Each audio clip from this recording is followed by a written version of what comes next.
Let me throw down the gauntlet now. If anyone comes out on my TV tomorrow after the State of the Union saying whatever Trump's speech reads somehow makes him sound good, presidential, unifying, I'm turning you off and never listening again.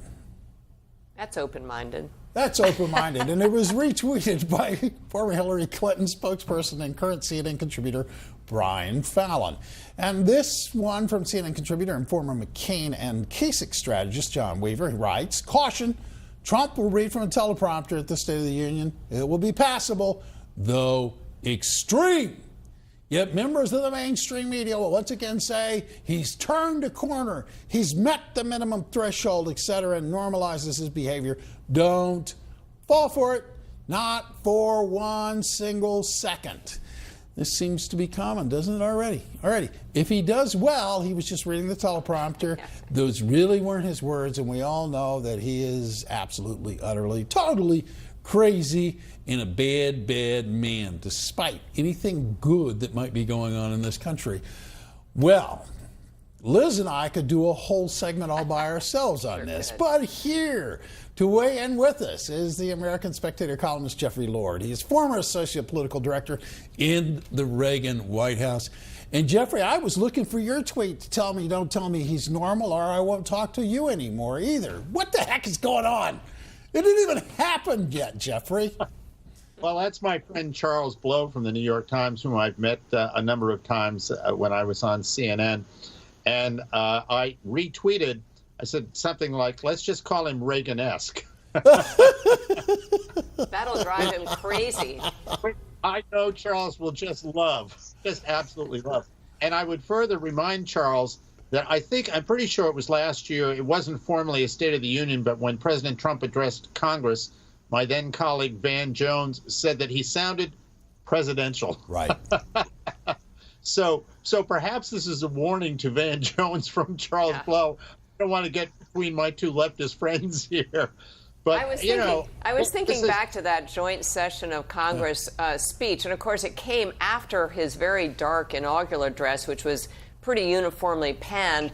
People loved his speech to the joint session of Congress, and indeed there was a lot of talk about how he was now behaving as a normal, quote-unquote, president. So I think, you could hear that, but what happens typically in the aftermath of these speeches where he sort of reestablishes normalcy, if you will, is then he starts tweeting. And so all of that goes away. I have to say that this is, I think, always been around as the country sort of gained steam and states of the unions took off. They were written for a long time and just handed in. I participated in working on the Reagan one, and they're quite tedious. Originally they were these long laundry lists that, the Department of Agriculture wants A and the Department of Education wants B, and, you kind of get bleary-eyed here. But the fact of the matter is, in this day and age where, since presidents have been showing up in person to do them, the opposition, whomever that might be, gets ginned up and starts panning it before it's even started. And in this day of hyper communication with social media, man, we're well into this already. Well, it's also the case that almost as much attention is paid to who's in the audience, who's in the gallery, who the guests are, who stands up to applaud, who doesn't. I mean, it's all about the optics, to your point. Yes, this was a Reagan invention, I have to say, that began quite accidentally when an Air Florida plane, jet, crashed in a snowstorm in the Potomac River. And a young man who was a bureaucrat, a federal employee, dove into the river and saved some people. His name was Lenny Skudnick, I believe. Yes. And Ronald Reagan was so impressed, he put him in the balcony for this.